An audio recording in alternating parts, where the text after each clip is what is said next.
Good morning, Vietnam! Good evening, ladies and gentlemen. We are tonight's entertainment. The name's Bond. James Bond. But don't ever take sides with anyone against the family. Here's Johnny! Whoa, this is heavy. I'm not even supposed to be here today. Working on my day off.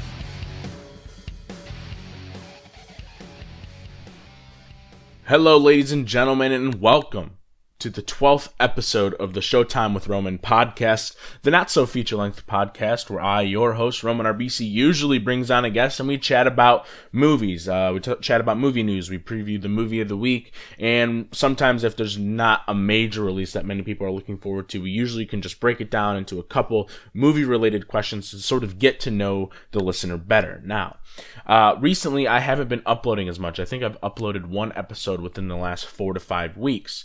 Now, the 2 weeks prior to Incredibles 2, it was just a tough week. The scheduling just wasn't working with people, and I couldn't really get anything going, so that's fine. But now, I anticipated to get back on track with Incredibles 2 because, one, there's something coming out every week, and finals are officially over, and it's summertime, and people are usually free. They can just carve out 45 minutes to an hour to just chat movies, which is great, right? But the problem is, as soon as I was done uploading Incredibles 2, internet is gone at the house. So I don't have any internet to call a guest and to have them record on their end to be able to send it to me, which is pretty unfortunate because I truly have been dying to just create as much content as possible. I've been trying to get my next video editorial out. I'm done with the outline. I'm done with the script. I'm done with everything I need to. But the problem is that I can't make the video because I need to get on the internet for images and I need to get on the internet for video, and I can't do that. So maybe I can work, take my time by bringing my computer to someone else's house or to my girlfriend's house or whatever, and try and get it done there. But I had that video planned to be released probably within the next couple days, but now it's probably going to be mid to late July, which is unfortunate. I really wanted to get it out on July 1st to start out July on a strong note, and villains. So this week, it's just me again, kind of like a couple weeks ago. So what I'm going to be doing is I'm just going to be reviewing Mission Impossible 1996, and here's what I'm going to try and accomplish here, is every week leading up to Mission Impossible Fallout, I'm going to review the film of the week. So we're obviously going to go in order, 1, 2, 3, Ghost Protocol, Rogue Nation, and then Fallout. And then I'm going to preview the movie of the week, and then I'm going to take movie-related questions from people I ask on the internet. Because what I'm still able to do is I'm still able to record my audio through Audacity, and then I can just bring my computer over to my girlfriend's house, upload the 25-minute to 35-minute episode, and then that'll be it. So that's good, but yeah, so here's what today's episode is going to consist of. I'm going to review Mission Impossible 1996, the first one, and then I'm going to preview Sicario Day of the Soldado, which I'm seeing on Friday morning, and then I'm going to take 5 movie-related questions from past guests and from future guests as well. So first things first, Mission Impossible 1996. So what just a great little 1990s action spy drama. A lot of people, they're like, oh, it's so cheesy now and the effects are so dated. And it's like, I really wish people would just gravitate towards the idea or the philosophy that you really need to watch films in the context of which they released. And because if you watch it with today's lens, or even by today's Mission Impossible standards, does it hold up? No. But if you watch it in the context of 1996, it fits right in with the time. And every movie is a product of its time, so I don't want to hear that nonsense. But it's just a fun little film. Tom Cruise really gets into the role. The cast, for the most part, is great. The girl who plays Claire, Emmanuelle Biart, I believe is how you pronounce it, she is not good. In fact, incredibly terrible. But man, the movie just has a set piece that defines each act of the film. And in the first act, you've got that big heist sequence, and then in the second act, you have what I would probably consider one of Mission Impossible's greatest moments, and that's the scene in Langley, Virginia, where he's in that room and he has to be super quiet and he has to get the sand disc out, everything, or get the disc out. It is one of the most intense sequences in the franchise and in action films in general. Just everything going on, all the moving pieces on the chessboard, and Brian De Palma really kind of brings it all together, quite honestly, in that scene. And then you've got that really epic chase sequence on the train at the end of the film, which is just dynamite. It is a little silly when he goes red light, green light, puts the gum on the window, and then the explosion launches him towards the train. But you know what? This movie understands what it is. Brian De Palma isn't very subtle about it, but he's able to just really get into the film and just deliver a really solid action flick with some great drama, great characters in a film that honestly flies by. The story, is it all that engaging? Not really. Is the antagonist all that well developed? No. But it's just a solid 2-hour film that you can really get your teeth into and just have a good time. Grab some popcorn, grab some soda. It's the type of fun that I would classify this movie as, where it's fun, but at least you get something out of it. And that's what Mission Impossible does for me. It's a movie that's 22 years old now, and we're on the brink of only the 6th release, which is kind of crazy considering that Marvel has like 20 films released in like 10 years. So it's kind of weird to see how franchises take their approach to releasing films and understanding how to pace out their content rather than just drop it all at once. So that's pretty much it. I would probably give the film like a very solid 3.5 out of 5. Like I said, it's got some issues, but man, it is just a dynamite film to watch, and one that it just got me excited to rewatch the franchise. Am I excited to watch Mission Impossible 2 next week? No, heck no. But I'm just excited to get back into the world of Ethan Hunt to prepare me for my most anticipated film of the year, Mission Impossible Fallout. So that'll do it for that review of Mission Impossible. And now I'm going to preview one of my most anticipated films of the year. I should be more excited for this film than I am, because the first Sicario is one of my favorite films ever. It's a movie that just really just takes its nails and just digs them into your body and just tears away at you. It is just a deep, dark film, man. It just really beats you up. And in my review for the film back in 2015, I basically equated it to just being slowly and methodically being just having your throat choked to death. And it is just an amazing experience, and one of my favorite films ever, one of my favorites of that year for sure. And this one, Denis Villeneuve and Roger Deakins aren't coming back, and that is a big bummer because they really kind of bring Sicario all together. Now, the one big ray of hope I have is that Taylor Sheridan is going to deliver another knockout script. The guy hasn't made a bad script yet. The guy has directed a dynamite film in Wind River, and he's a guy right now who's just on a hot streak. 4 films in a row, 4 different scripts. Similar, I guess, because they're all kind of and they call it the Frontier Trilogy right now because of Hell or High Water, Wind River, and Sicario kind of being like these modern like crime dramas on the frontier, or what you would classify as the frontier. And he is just a really talented dude. What he does is he is able to craft these just very human and very emotionally unstable characters. And what he does is he's able to inject just commentary on because, like, for example, in Hell or High Water, Jeff Bridges' character, he equates or relates or uses an analogy, rather, to the banks taking over the land and how that is relatable to the Native Americans' land being taken away from them. And it's kind of amazing how he does it. It doesn't feel on the nose because the whole movie isn't trying to do that, but he sprinkles it in these right moments. It really just humanizes all this grit and this crime and this war going on. He's an incredible writer.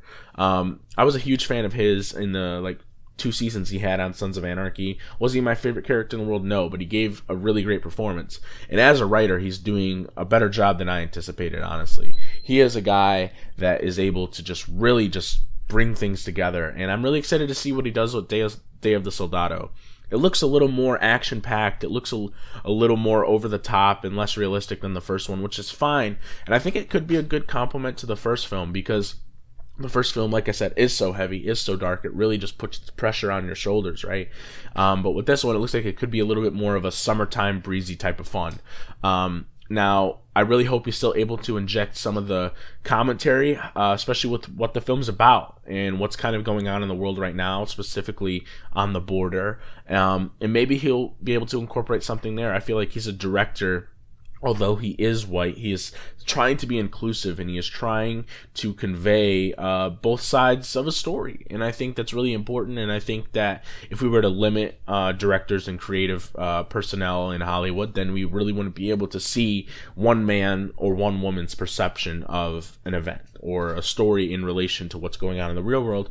And I think Taylor Sheridan, he's going to do a good job. I just get worried directing wise and cinematography wise, because I really don't hope we see some generic cinematography, just close-ups and like gratuitous shots of like blood or violence or whatever, because what Denis and Deakins did in the first one is that they were really able to sort of just sprinkle it in throughout and kind of create this like subliminal haunting message throughout the film, just with imagery. And the sequence that comes to mind when I say that is when they're driving into Mexico for the first time to get their guy and then bring him back across the border. Is when one of the CIA agents, I believe, or one of the military agents, he says that it's just a beautiful thing that, they cut off, the heads of, the victims, and they cut off like limbs. And it's kind of haunting because it seems like he's praising it, but he's recognizing that what they're doing is truly terrifying. And that's what makes it beautiful. So, and their ability to capture that was second to none, and that's why they're two of the best in the biz. Denis, one of the best directors working right now, and Deakins, one of the best in the world, finally getting his Oscar for 2049.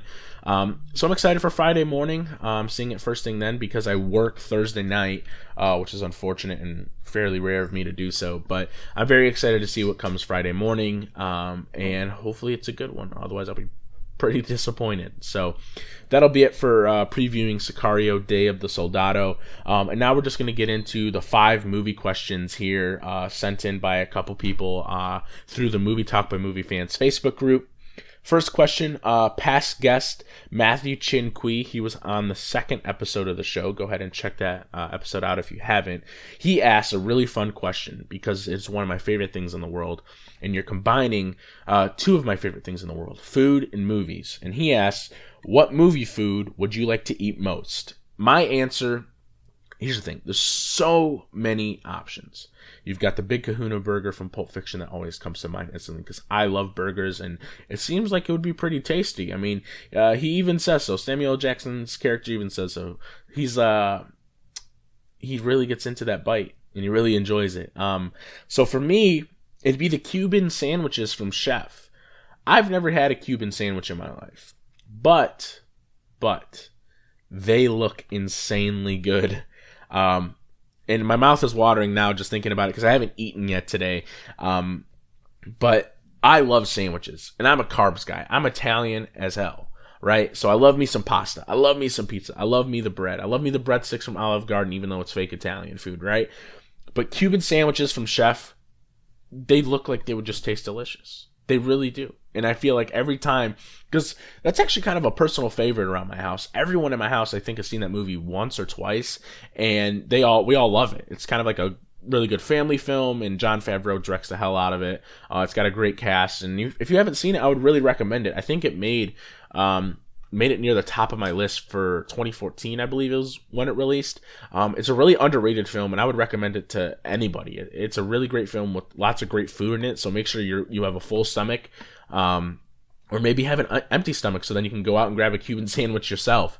But it is a really dynamite film, and the food looks great. So the Cuban sandwich from Chef is what my answer would be. Another movie question coming in from Michael K. Favorite performance by your least favorite actor? Now, I'm going to get a little harsh here because it's my least favorite actor. Because although she is my least favorite, she still got some good qualities about her. Here's the problem with Jessica Chastain. Every time she's in a film, she just brings it down for me. She just really doesn't deliver. And I feel like it's something that she's worked on and progressively gotten better at. I think she was really great in Interstellar, and I thought she was really great in Molly's Game. In my opinion, her two best performances, right? Everything other than that, what she does is the way she just talks and the way she just presents herself as a character, I just really don't care. And I really don't care about the character. I really don't care to get in the character. Every time she talks, it sounds like it's fake, which is a shame because I think that a lot of people do find her talented, but there's nothing about her as a performer that tells me she's one of the best actors or actresses working today. I think she's very weak by comparison to the likes of Amy Adams, the upcoming Anya Taylor-Joy, and Cate Blanchett especially. Sandra Bullock I would put above her. There are tons of actresses I find significantly better than Jessica Chastain. And here's the thing. We're going to get a little positive here now, but honestly, I went back and saw a post actually. When I saw the trailer for Molly's Game, I commented and said that she looks horrible in Molly's Game. But upon seeing the film, and it being one of my favorite films of last year actually, Jessica Chastain is really great in Molly's Game. She really brings it all together, and I thought that she was really perfect for the role. I just think that the way she talks and the way she acts was better suited for a character like Molly Bloom, or well, maybe not a character, but a real life persona because it's based on a true story. But I think she was great. Honestly, I really got into the film because of her, and I think she delivered a damn good performance. And it kind of surprised me myself because I really don't like her, and for her to lead a film, which she doesn't really do too often, well, she kind of does now, but I haven't seen too many of them.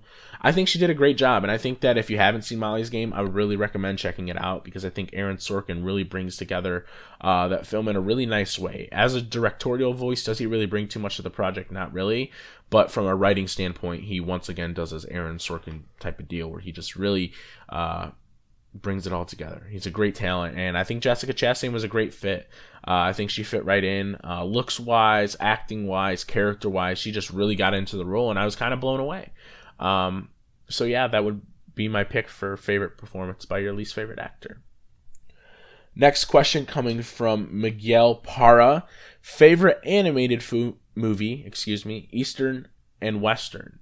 I'm assuming he's talking about Western Hemisphere, some more of like North American stuff like DreamWorks, Illumination, Pixar, and then he's talking about Eastern with Miyazaki films or Studio Ghibli films. So West Side animation, Toy Story 3. Anyone who knows me knows that I love the Toy Story 3 or the Toy Story franchise rather, and I love Toy Story 3 to pieces. I think it's a film that is about letting go to your past and still kind of holding on and realizing that at some point to get out there in the world and to move on, you're gonna have to let go of the past that defined who you are and your existence. And I think that it's just a dynamite film. The animation's great. Lotso is a tremendous villain. He's representative of the harsh reality that he had to go through. Did his owner initially want to let him go? No, of course not. But sometimes you get left behind and you get lost, and I feel like it's just a film that really just is so beautifully put together, and I think it's a great send off for the characters. The problem is Toy Story 4 is coming out, and I don't think it's not going to be one of those films where it ruins my childhood, but it doesn't need to exist, honestly. No movie technically needs to exist, but when you conclude as well as you did with Toy Story 3, come on. And now I can't even say that Toy Story has the best trilogy of all time because there's 4 films instead of 3. So that's pretty unfortunate. But Toy Story 3, tremendous film. Obviously, everyone's seen it. It's so good. If you haven't, what the hell are you doing? Anyways, moving on to the eastern side of animation, Grave of the Fireflies is one of the most powerful films I've ever seen. The animation, stunning. It runs a little long, yes. But the story of this boy and his little sister just having to survive in the middle of a war, bouncing from place to place, family to family, and just having to just kind of live on their own and kind of fight for themselves, although the world is just tearing itself apart, or the country is just tearing itself apart rather. It's a truly harrowing epic. It's one of the best war films I've ever seen. It's just heartbreaking. In the finale, when that comes along, I just want to curl up into the fetal position and just cry because it is just absolutely crushing. Just one of the most extraordinary and exquisite pieces of animation I've ever seen, and one that I don't know if I would recommend to everybody because it is very heavy material. And you do have to read subtitles, although if you do find a dub version, that's fine. I think it'll work to the same effect because the imagery put on display is just nothing short of breathtaking and tremendous. It's one of the best animated films of all time, easily, for sure. It is such a great film.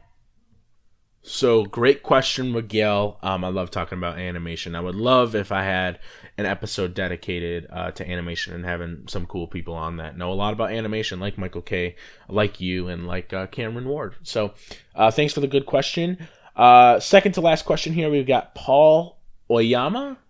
Please correct me if I pronounce that incorrectly on the internet, if you listen. Movie you haven't seen whose premise intrigues you the most. This would be my answer if I had seen the trailer or if I hadn't. Damien Chazelle's First Man, I am ridiculously excited for. Right after Mission Impossible Fallout, that's the one I'm most excited for because it's Damien Chazelle and he's working with one of my favorite actors again, Ryan Gosling. Not again. Oh yeah, La La Land. Of course, sorry. I'm just all over the place. My mind is not in the right place right now. But yes, definitely First Man because he's working with Ryan Gosling for a second time. And both of his films are in my top 50 ever. Whiplash just really speaks to me as this visceral, intense, dramatic story about, proving, your place, proving who you are, and proving that you have talent to someone that, really just kind of puts you through the ringer. And then La La Land is a film that speaks to me on multiple levels about relationships and about, people and about establishing bonds and loving somebody. And, honestly, it is just... He's a great filmmaker because I feel like he does have a very distinct voice. He really likes to utilize jazz in his projects because Ryan Gosling's character in La La Land, at one point he kind of describes, how a jazz band works and how they're able to evoke emotion and how they're able to tell a story, right, with the music that they play. And I feel like that's what Damien Chazelle does, is he's able to utilize music to tell a story. Now, First Man, though, is going to be his first test, I feel like, without jazz as a backdrop. So this is going to be very interesting to see what he does. But a lot of people who have read the script or I believe they've shown like a small section of the film have basically said that this movie is like Whiplash in terms of how visceral it is and how, how all the training that he had to go through to be able to get into space, to be able to get in that shuttle and to be able to, prepare to be an astronaut. So I'm very excited to see what Chazelle does. I feel like he has a really great voice and he's a really great talent, and I cannot wait to see what he does with First Man. The trailer looks astounding, and the premise intrigues me the most because maybe just the route of how he's taken the premise, because you could easily create a standard biopic story, all the good times, all the bad, but apparently he's going to be showcasing a lot of the visceral nature of the training required to be an astronaut, and I feel like that's going to be a great film to witness in theaters. I really can't wait to check it out. So good question, Paul. Last question of the day, Colton Hunt. Is it redundant to make a Venom movie without Spider-Man, or do you think he can work without him? I battled with this answer for a while, and my answer is yes right now, because I feel like that Venom is a character rather, or Eddie Brock, whichever Venom you want to use, is a character that is interesting. He's a lot like Peter Parker, where he's a reporter, and all of a sudden the symbiote gets attached to him, and all of a sudden he has superhuman abilities, blah, blah, blah, right? But I feel like what we're going to get in the Venom movie is a little interesting because I don't know if Tom Hardy is a right fit for the role. The visual effects look good. The Venom symbiote looks great. I just get a little worried about the story. So is it redundant? Yeah, because honestly, it's like use Venom as an avenue into telling a story like that. Don't just present Venom at the start. It's like he's something that you ease into, because I feel like there's so many intricate things about it that you should be building those things from film to film, and then you can explore that, right? Something that Suicide Squad should have been, where even though they do get their own film right at the start, I feel like they should have been sprinkled throughout films prior to that.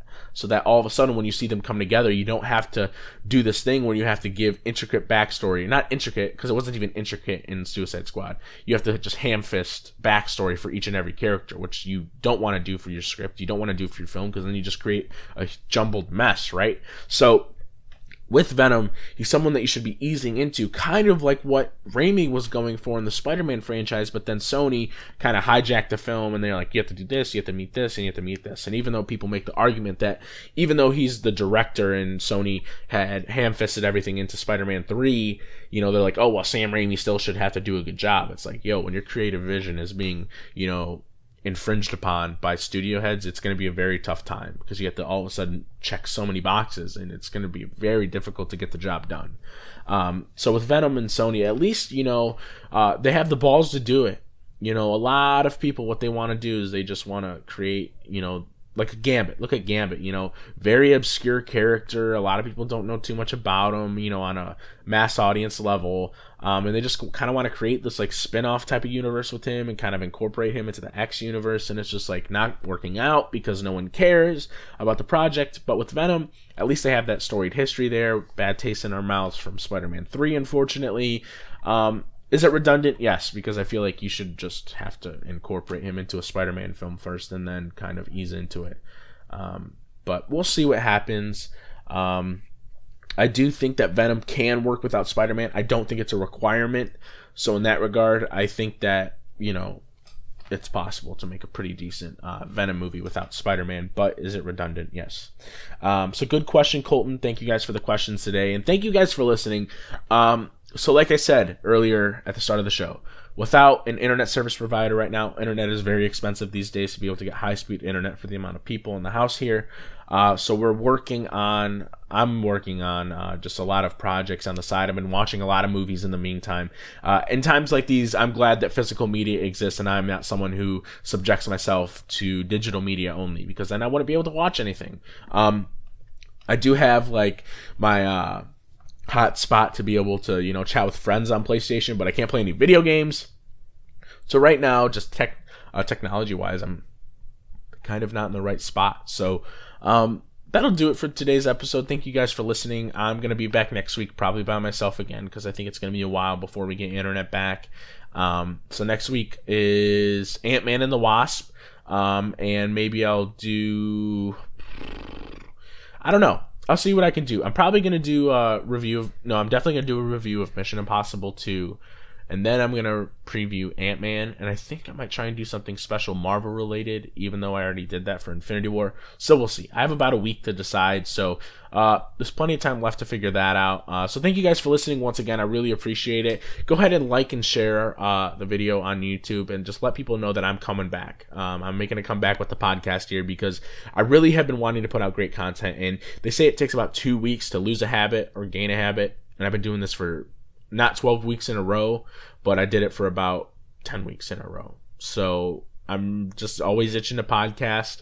I was supposed to do a Jurassic World Fallen Kingdom review with a really big Jurassic Park fan, Robbie Navarro, but our schedules, 1, didn't line up, and 2, I ran out of internet before we could do it. So you can check out my review for that on shiftermagazine.com or shifter.com. You can find my review for that there, and then you can follow me on Letterboxd at RomanRBC. You can follow me on Twitter at RBCRoman. Been tweeting a lot recently about a lot of things regarding Kathleen Kennedy. I've thought about doing a video about her, and I've thought about doing a video about Star Wars. I've been tweeting a lot about a lot of movie-related stuff, and surprisingly enough, somehow I'm basically on my way to a blue check mark, is what I'm saying, which is a complete joke. That's actually not the truth. So I'm just rambling on here. I don't really know why. So thank you guys for listening.